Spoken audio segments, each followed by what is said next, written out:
a ele e ele cresça.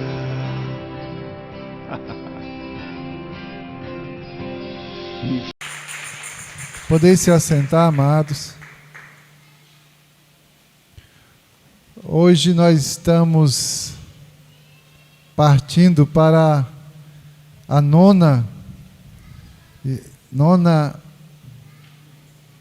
ministração, nona palavra desse ciclo de estudos, campanha,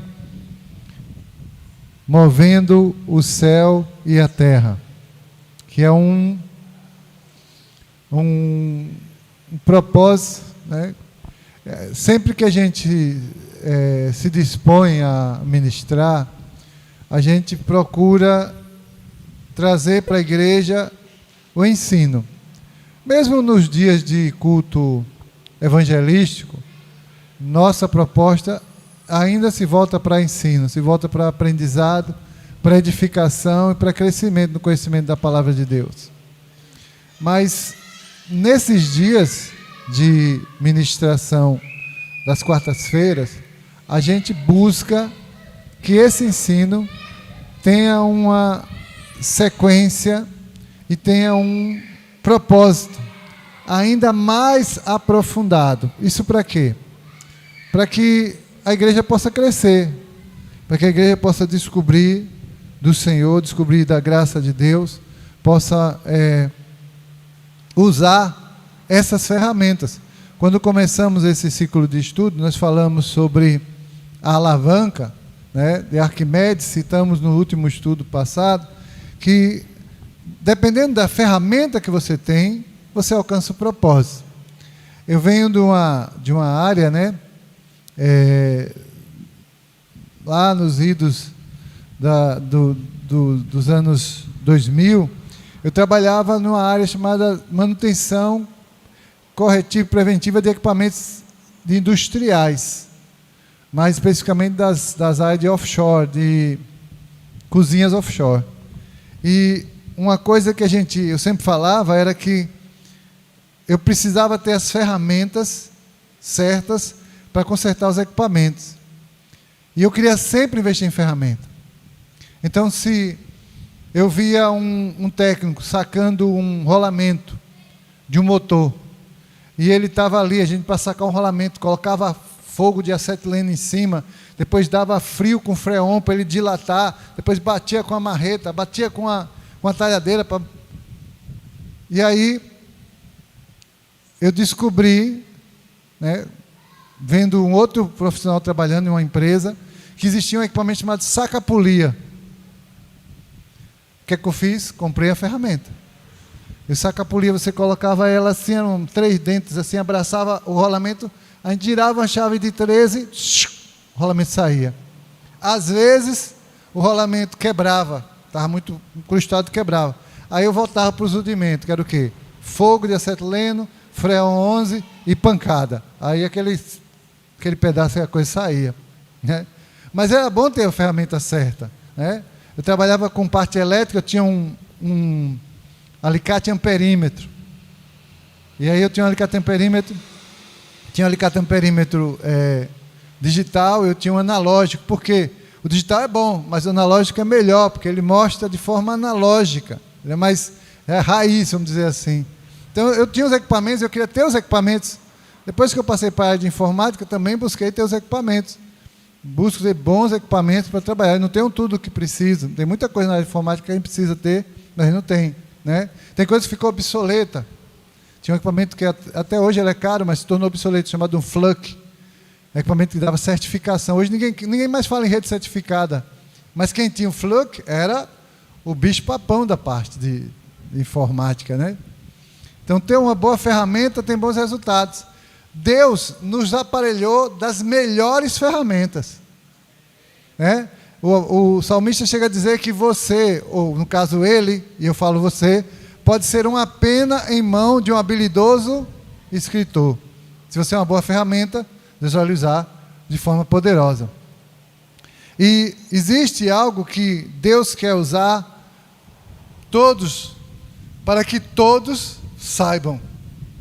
é uma ferramenta que todos precisam saber, e é através de uma ferramenta que você anuncia essa ferramenta, que é a salvação. Todos precisam saber, mas como todos precisam saber? Por que meios? De que forma? Qual é o caminho que eu vou utilizar para que todos possam saber? Amados, a Bíblia fala para nós aqui em Marcos 16:15, ela diz: ide por todo mundo e pregai o evangelho a toda criatura. Obrigado, irmão. Veja, o texto diz: ide por todo mundo, pregai o evangelho a toda criatura. Quando você vê uma palavra dessa, a gente lê, e existe um apóstolo amigo meu que diz assim, que a gente tem mania de romanizar, ou romantizar tudo. Eu falo romanizar, ele fala romantizar. O que é romantizar? É quando você torna a coisa tão, tão maleável que ela perde o cerne do que quer dizer. Sabe quando um pai vai dar uma bronca no filho e fala: filhinho, eu não faço assim não, e tutuzinho. O menino não encara aquilo como uma bronca. Porque você fez tanto você romantizou, né? Mas se você diz: rapaz, a coisa é diferente, né? É autoridade. Você não foi grosso, mas você também não deu um ar de fragilidade que você está dizendo. E assim funciona. Essa palavra, ela é muitas vezes romantizada, porque o que essa palavra na verdade ela é um mandamento. É um condicionante para manifestar a nossa relação com Deus. Isso aqui Deus não está pedindo para nós de forma, optativa. Se a gente pode criar uma congruência aqui, a gente pode criar uma congruência com o texto de Malaquias 3:10. Fala sobre dízimos e ofertas. O Senhor fala que estão roubando. Mas por que está roubando? Porque não está fazendo a coisa certa. Aqui é mais ou menos o mesmo cerne de pensamento. O Senhor diz assim: ide. É um comando. É igual quando o Senhor Jesus chamou aquele homem que estava cego, fez lodo, colocou lodo nos olhos dele e disse: vá lavar. O que curou aquele cego não foi o lodo, não foi a água, foi o vá lavar. Se ele não fosse obedecer, não tinha cura. Os irmãos conseguiram entender, não? Então, esse ide aí é uma ordem. Eu devo fazer, nós devemos fazer. É a obrigação de quem nasceu de novo fazer. Como lemos lá no texto de Romanos, o apóstolo Paulo diz: eu não me envergonho do evangelho, eu sei que é poder de Deus. Muitas vezes nós não cumprimos o ide por nos envergonhar. Como romantizamos, criamos situações setoriais dentro da igreja, dizendo o seguinte: olha, fulano de tal não é um evangelista, ele é um adorador. Beltrano não é evangelista, ele é um dançarino. Fulano, ele é um... Não! Todos os que foram alcançados pela graça salvadora do Senhor Cristo Jesus são chamados para pregar o evangelho, sim. Todos nós.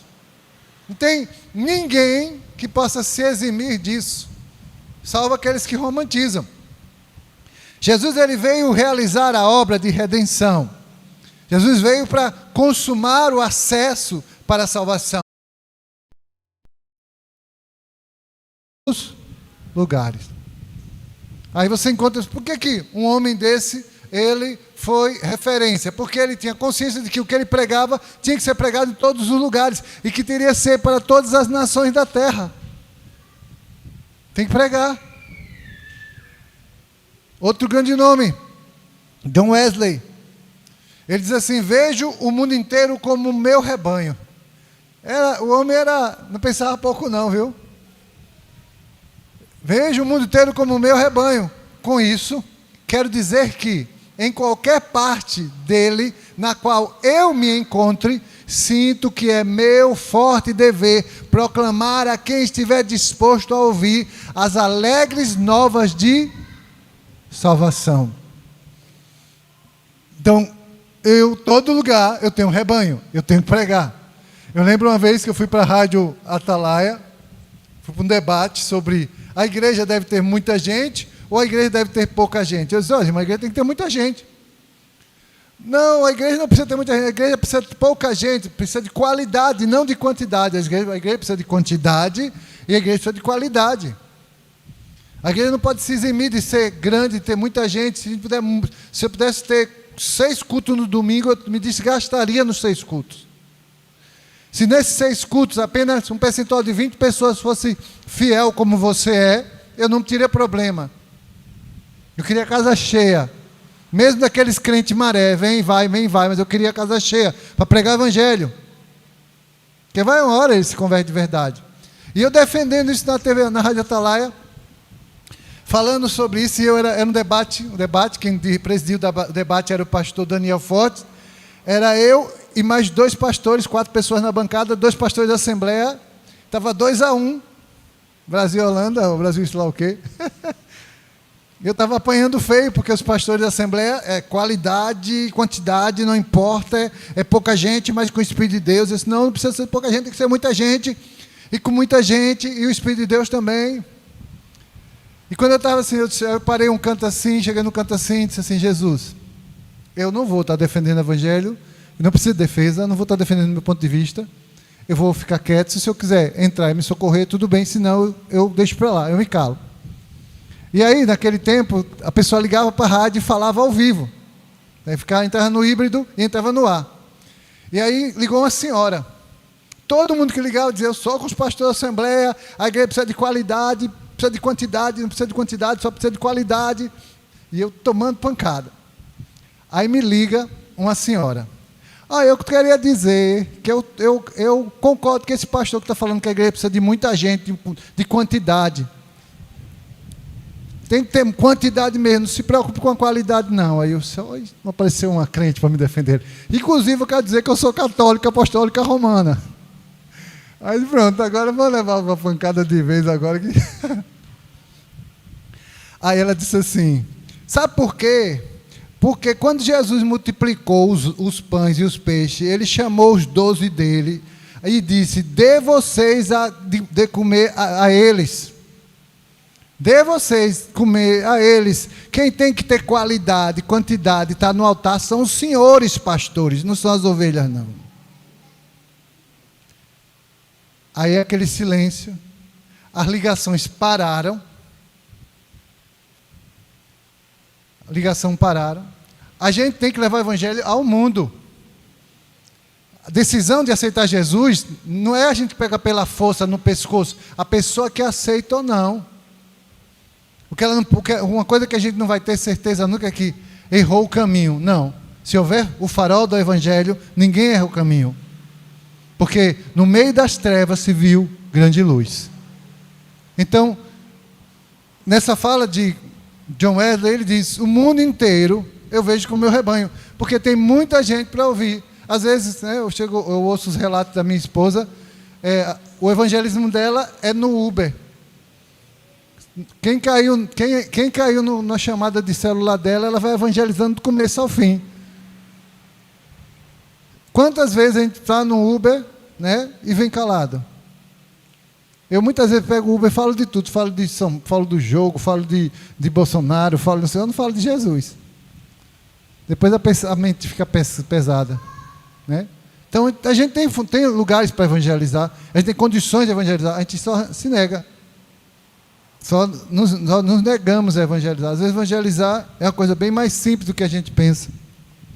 Billy Graham dizia assim, Billy Graham é um dos maiores pregadores do nosso tempo, conselheiro de presidentes, de homens de Estado e tudo. Nós devemos advertir as nações do mundo que elas precisam se arrepender e se voltar para Deus, enquanto ainda há tempo.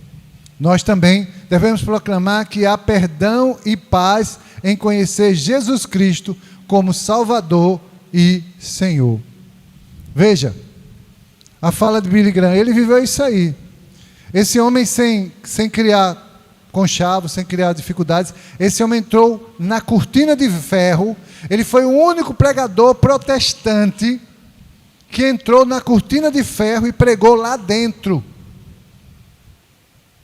Depois que esse homem pregou na antiga União Soviética, na antiga República da Associação Soviética, caiu. Veio a perestroika e acabou. Abriu. O leste europeu abriu para a pregação do Evangelho. E hoje tem igrejas tremendas lá. Vem que eu estou vendo a igreja da Ucrânia adorando, como se, sabe, com um traço de adoração tremendo, no meio dessa guerra toda. Uma igreja foi bombardeada, não morreu uma pessoa. O Evangelho chegou lá e quem plantou foi esse homem. O apóstolo Paulo diz no texto de Romanos, capítulo 10, versículos 14 e 15: como, pois, invocarão aquele a quem não creram? E como crerão naquele quem não ouviram? E como ouvirão se não há quem pregue? E como pregarão se não forem enviados? Como está escrito: quão formosos são os pés dos que anunciam a paz, dos que anunciam coisas boas. Amados, veja, aqui a gente tem 5 situações importantes que precisam ser observadas. A primeira delas é a salvação está disponível para todos. Isso precisa ser anunciado. Isso precisa ser conhecido de todos.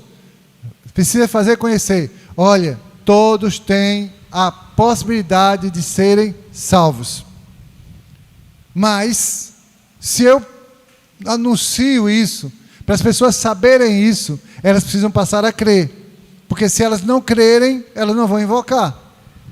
Então elas precisam saber quem elas vão invocar. As pessoas dizem, olha, esses dias eu peguei um Uber, a chave para falar com ele foi dizer assim para mim: eu vou morrer, não sei para onde vou. Aí só, aí pronto, agora não tem mais, tem que falar, né? Eu vou morrer, não sei para onde vou. Como é que a pessoa vai invocar se ela não sabe quem invoca? Como é que ela vai chamar se não anunciar? Precisa fazer. Se ela vai aceitar ou não é um problema dela. Mas falar que existe o caminho é um problema seu. Prega a palavra, insista, mesmo sendo fora de tempo. Às vezes você só tem ali 1 minutinho no elevador, mas é o suficiente, né? Apóstolo, eu costumo dizer: Jesus te ama. Tudo bem. Às vezes a pessoa precisa descobrir a profundidade desse amor, precisa descobrir a latência desse amor, a realidade desse amor, quanto esse amor é justo, mas já é alguma coisa. E se a pessoa crer, para passar a crer, ela precisa ouvir. Ela vai ouvir, ela vai crer ou não, mas ela precisa que alguém vá e anuncie. Para a pessoa ouvir, é preciso que alguém vá para ela e pregue. Senão ela não vai nunca. Veja que nós estamos fazendo um caminho inverso. Para que a gente chegue ao anúncio da salvação e que a pessoa possa invocar, ela precisa crer. Para a pessoa crer, ela precisa ouvir. Para ela ouvir, ela precisa que alguém pregue. E para alguém pregar, precisa ser enviado. Como eu preciso ser enviado, eu volto lá para o texto inicial. Eu tenho um mandamento, um mitzvot. Vai e pregue o evangelho para quem? Para toda a criatura. Irmãos, quando a gente ensina que evangelizar é um mandamento, a gente pode nos prender ao pensamento do nosso tempo da ausência de mandamento, mas não é verdade. Veja, vamos lá, vamos para os textos bíblicos. Não pegar isso aqui não, pegar isso aqui. Vamos para o texto bíblico, pedir alguém que abra aí 1 Coríntios 9.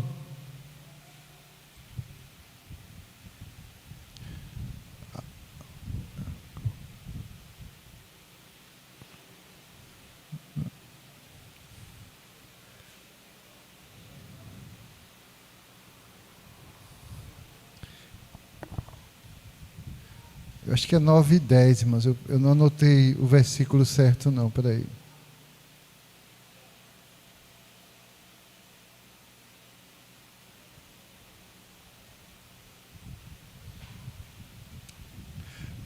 Algum irmão abre 2 Timóteo 4, 5, eu vou procurar aqui o texto.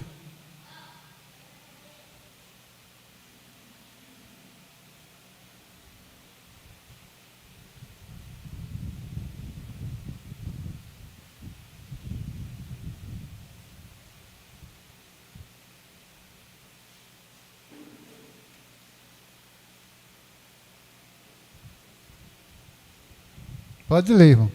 2 Timóteo 4, 5.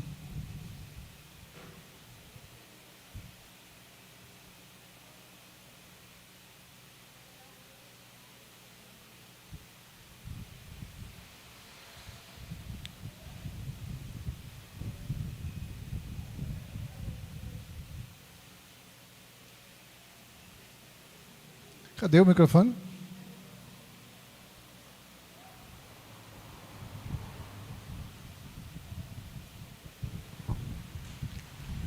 Tu, no entanto, sê equilibrado em tudo, suporta os sofrimentos, faze a obra de um evangelista e cumpre teu ministério. Amém. Qual é o nosso ministério? A obra de um evangelista. O que é que o evangelista faz? Ele anuncia Jesus, aonde quer que ele esteja. Agora vamos para Isaías 6, 8.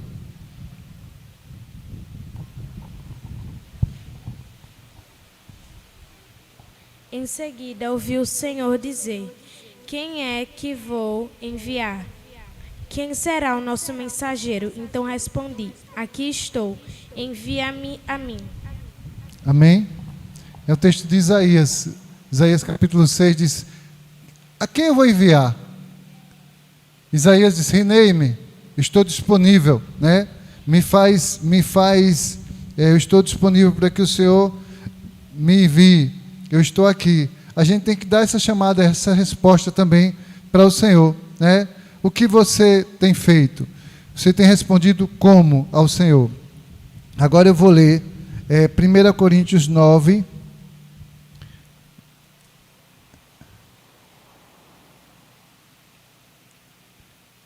16. Porque, embora eu anuncio o Evangelho, não tenho de que me gloriar, pois essa necessidade é colocada sobre mim. Sim, ai de mim, se eu não pregar o Evangelho. Prestou atenção, mas esse era o versículo, talvez, dessa cadeia de leitura agora, um dos mais importantes. Por que ele era um dos mais importantes? Porque veja o que o texto diz, né?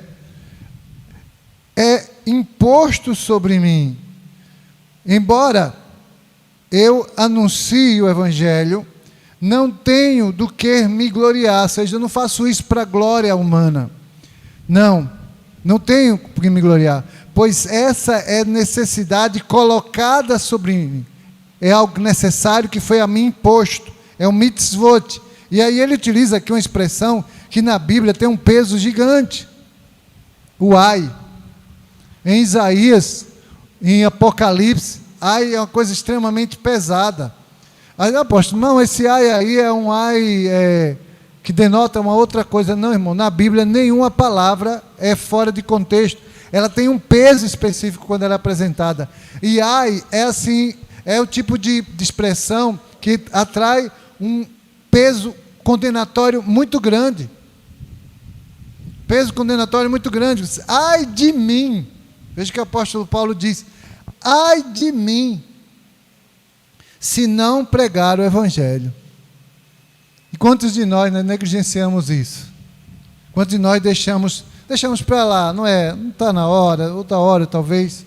Veja, podemos evangelizar de várias formas, mas vamos definir aqui 3 formas diretas e importantes, porque dentro da teologia pode existir outras formas de evangelizar, além dessas, mas vamos definir as 3 que eu, dentro do meu entendimento, dentro da minha teologia de doutrina, eu acredito que sejam as mais práticas e as mais importantes. Volto a dizer, podem existir outras, mas essas para mim são as mais importantes. A primeira é o modelo chamado modelo de atração. Modelo de atração. Traze-os a mim. Né? Consiste em quê? Em convidar e levar pessoas para um ambiente onde a palavra de Deus é proclamada. Geralmente a igreja, ou no culto, ou para um evangelista atuar como um ponte, trazendo o ouvinte até a fonte da mensagem. É aquela história. O velho e comum, e o já batido e já renomado, convide. Convide alguém para vir para a igreja. Às vezes você não tem condição de pregar, você não se acha em condições de evangelizar, mas se você não se acha em condição de evangelizar, você tem condição de convidar. Né? Veja, vamos ler João 1, 40, 42, e outro irmão lê Marcos 3, 2, versículo 3 e 5. Marcos 2, versículo 3 e 5.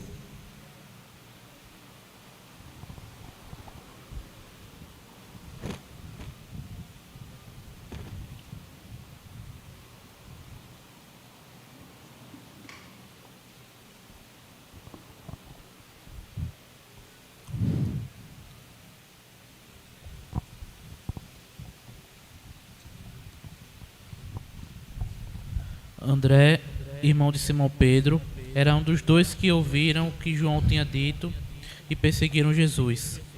André foi procurar seu irmão, Simão, e lhe disse: encontramos o Messias, isto é, o Cristo. Então André levou Simão para conhecer Jesus. Olhando para ele, Jesus disse: você é Simão, filho de João, mas será chamado Kefas, isto é, Pedro. Amém? Como é que Pedrão, se tornou o homem de Deus que tornou? Porque o irmão levou ele para Jesus. Né? Jesus não foi atrás de Pedro, o irmão que levou ele e convidou ele. É o equivalente a você convidar alguém para o culto, convidar alguém para a célula, trazer a pessoa, e a pessoa ouve a palavra, e ela é impactada pela palavra. No caso de Pedro, foi uma revelação, que aquele encontro com ele, com Jesus, mudou a vida de Pedro. Vamos para Marcos 2, versículos 3 e 5.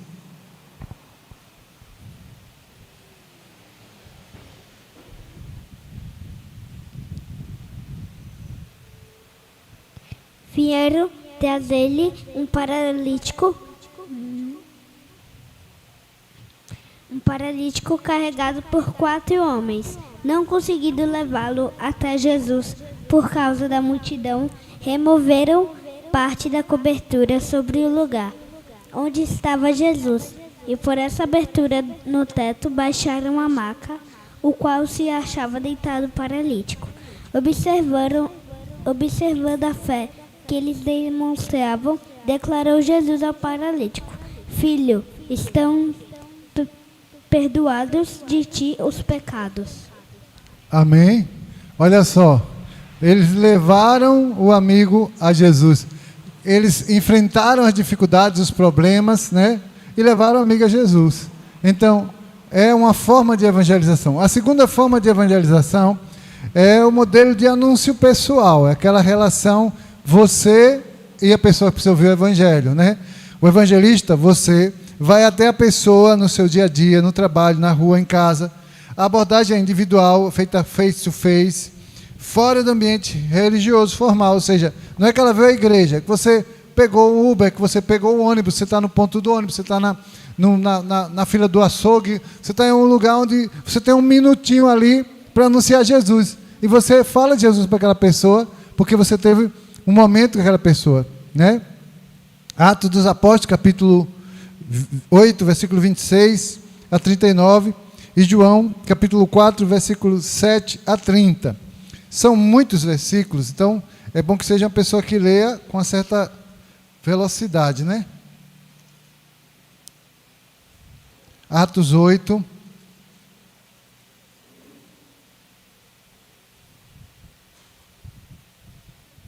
vinte e seis.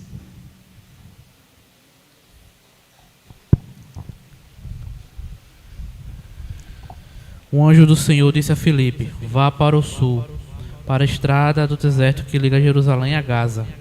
Filipe partiu e encontrou no caminho um alto oficial etíope, o eunuco responsável pelos tesouros de Candace, rainha da Etiópia. Ele tinha ido a Jerusalém para participar da adoração e estava no caminho de volta sentado em carruagem. Li em voz alta o livro do profeta Isaías.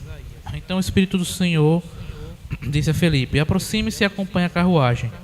Filipe correu até a carruagem e, ouvindo que o homem lia o profeta Isaías, perguntou-lhe: o senhor compreende o que lê? O homem respondeu: Como posso entender sem que alguém me explique? E convidou Filipe a subir na carruagem e sentar-se ao seu lado. Era esta a passagem das Escrituras que ele estava lendo.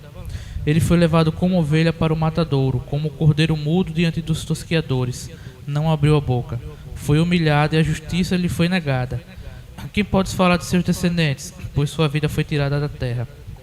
O eunuco perguntou a Filipe: Diga-me, o que o profeta estava falando? Estava falando de si mesmo ou de outro? Então Filipe, começando com essa mesma passagem das Escrituras, anunciou-lhe as boas novas a respeito de Jesus. Prosseguindo, chegaram a um lugar onde havia água. Então o eunuco disse: Veja, aqui tem água, o que me impede de ser batizado? Filipe disse: Nada o impede, se você crê de todo o coração. O eunuco respondeu: Creio que Jesus Cristo é o Filho de Deus. Então mandou para a carruagem, os dois desceram até a água e Filipe o batizou. Quando saíram da água, o Espírito do Senhor tomou Filipe e o levou. O eunuco não tornou a vê-lo, mas seguiu a viagem cheio de alegria. Amém. Glória a Deus. Coisa tremenda, irmãos. Aí, Filipe foi... Veja, para um evangelismo pessoal foi o que Filipe fez. Hein? Deu uma de Guto, né? Correu atrás da carruagem. Você está passando de carro. Repare, passando de carro, ele correu, alcançou a carruagem, né? Não sei, acho que um ser humano dá para correr a uns 20 km por hora, né? Por aí. Uma carruagem é um cavalo entre 40 e 30 km por hora. Isso aí, ele correu, alcançou a carruagem. A Bíblia diz que ele ainda chegou a ouvir, entre o toque do cavalo, o barulho das rodas, o barulho do ambiente, ele ouviu a leitura do texto de Isaías e identificou o texto para evangelizar e perguntar ao homem se o homem entendia o que estava lendo, né? E esse resultado foi o quê? Um batismo. Vamos para o próximo versículo, próximo capítulo, João 4. Esse é maior ainda, João 4.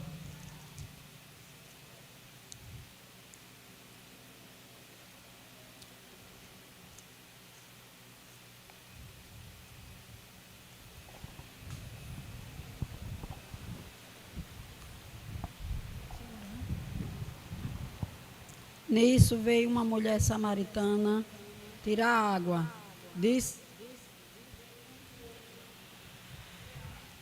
Acabou a bateria aí?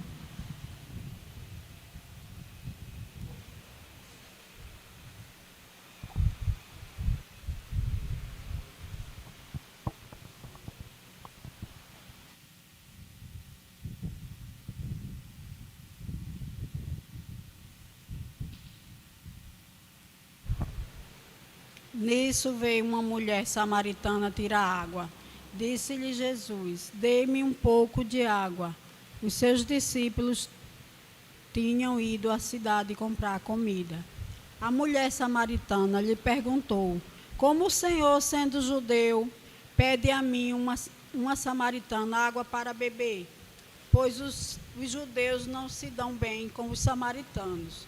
Jesus lhe respondeu: Se você conhecesse o dom de Deus e quem lhe está pedindo água, você lhe teria pedido e ele lhe teria dado água viva. Disse a mulher: O Senhor não tem com que tirar água e o poço é fundo. Onde pode conseguir essa água viva? Acaso o Senhor é maior do que o nosso pai Jacó, que nos deu o poço, do qual ele mesmo bebeu, bem como os seus filhos e seu gado? Jesus respondeu: Quem beber desta água terá sede outra vez. Mas quem beber da água que eu lhe der, nunca mais terá sede. Ao contrário, a água que eu lhe der se tornará nele uma fonte de água a jorrar para a vida eterna. A mulher lhe disse: Senhor, dê-me dessa água, para que eu não tenha mais sede, nem precise voltar aqui para tirar água. Ele lhe disse: Vá, chame o seu marido e volte. Não tenho marido, respondeu ela. Disse-lhe Jesus: Você falou corretamente, dizendo que não tem marido. O fato é que você já teve 5 e o homem com quem agora vive não é seu marido. O que você acabou de dizer é verdade.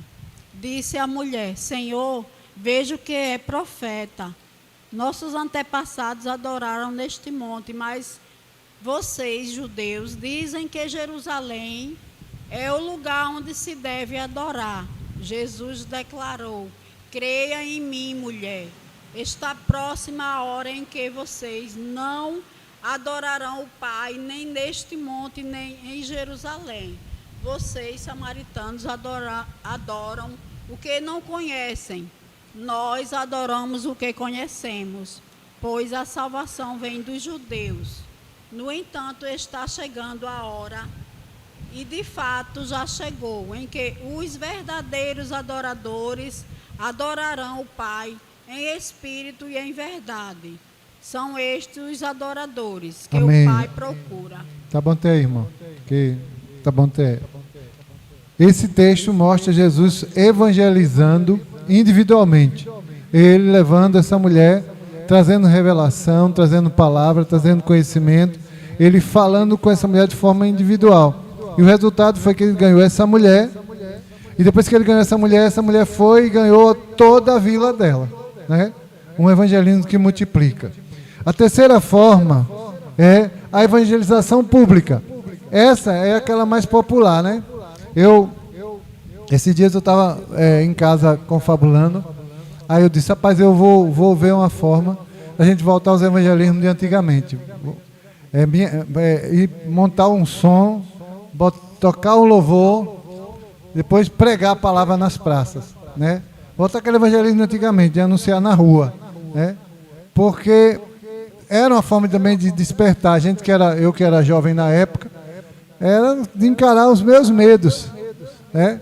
E como eu tinha que encarar os meus medos, era um dos mais assim, não era o mais corajoso, mas era o mais ousado nesse sentido. Quem vai pregar? Eu prego. E eu pregava na rua, na praça, pegava onde botava para pregar, né? Para poder, e era no meio da rua, e a gente deslanchava nesse projeto aí. Então, é um modelo de pregação pública, pregar o evangelho sobre os telhados. A mensagem, ela é anunciada abertamente, nas praças, nas ruas, nos locais públicos, sem filtro, né? Ou seleção de público. É a pregação feita para todas as pessoas. É a pregação em massa. Atos 17, abra sua Bíblia aí. Atos 17, de 22 a 34.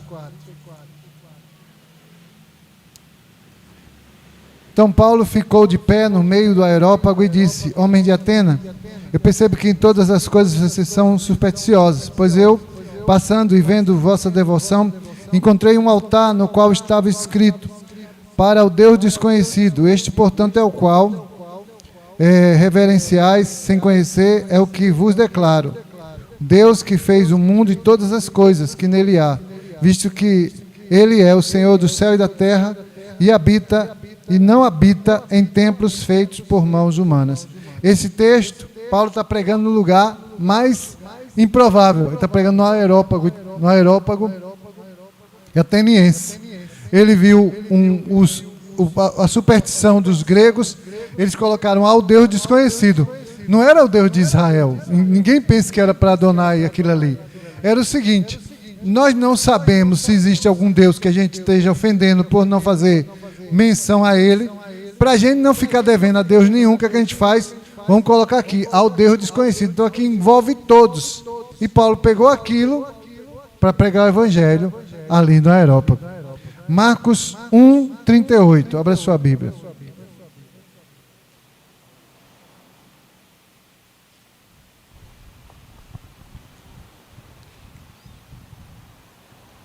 E ele lhes disse: vamos às aldeias vizinhas, para que eu possa pregar ali também, porque para isso é que eu vim ao mundo. Ou seja, a pregação não era no lugar específico, mas pregação em todos os lugares. Então posso pregar convidando alguém, evangelizar alguém para vir. Eu posso evangelizar individualmente e eu posso fazer uma evangelização pura e coletiva. Romanos, capítulo 10, lá do versículo 14 a 15, que a gente já viu aqui, diz: como, pois, invocarão aquele em quem não creram, e como crerão naquele que não ouviram? E como ouvirão se não há quem pregue? A gente precisa pregar, né? O texto diz que nós precisamos pregar. O questionamento presente no versículo que nós lemos pode também ser explicado a cada um de nós, mas ainda como um questionamento: como vou evangelizar? Como vou fazer? Porque, tudo bem, eu quero pregar, mas como é que eu vou pregar? De que forma eu vou pregar? Qual o caminho para que eu possa pregar? Existem muitas formas. A gente pode aqui passar para uma área chamada mais técnica, né? Uma das formas que eu acho muito interessante de ensino é do ministério Caminho do Mestre, Way of the Master. Esse caminho, essa forma de pregar é a forma básica, mas bem didática. Por quê? Porque ela usa a lei, ela usa o mandamento para levar o conhecimento do pecado e da graça. A frase é: a lei mostra a ferida, o evangelho a cura. Então, se eu vou evangelizar fazendo uso da lei. Quais são os passos? São 4 passos, né? 4 passos para a evangelização, com o 5º, que é o fechamento, que é a palavra de evangelismo. O primeiro passo é levar a pessoa a uma autoavaliação. Perguntas para a pessoa: você se considera uma boa pessoa? Contrastando isso com Romanos, capítulo 1, versículo 10, né? Que, versículo 10 a 12, né? Abra aí, Romanos, tem tempo ainda, vamos ali. Romanos 1,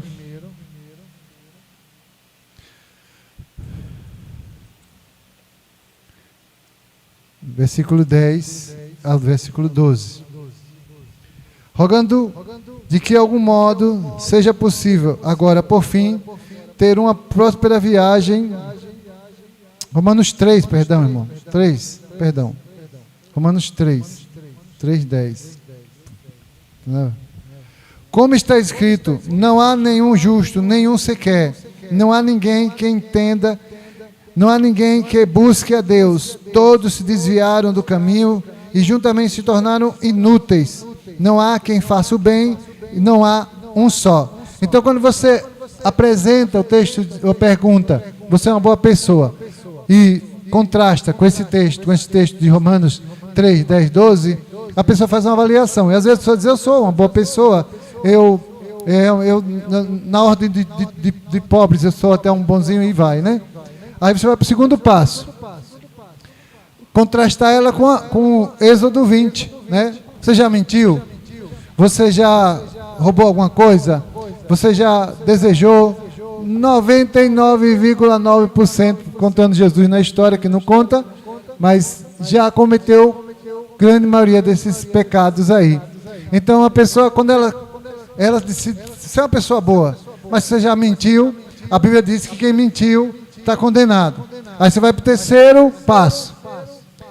Se Deus te julgasse assim, você seria inocente ou culpado? Indubitavelmente, com base no que está escrito em Êxodo 20, que é os 10 mandamentos, que a pessoa com certeza infringiu, ela vai se sentir o quê? Condenada. Então você está fazendo o quê? Mostrando a ferida.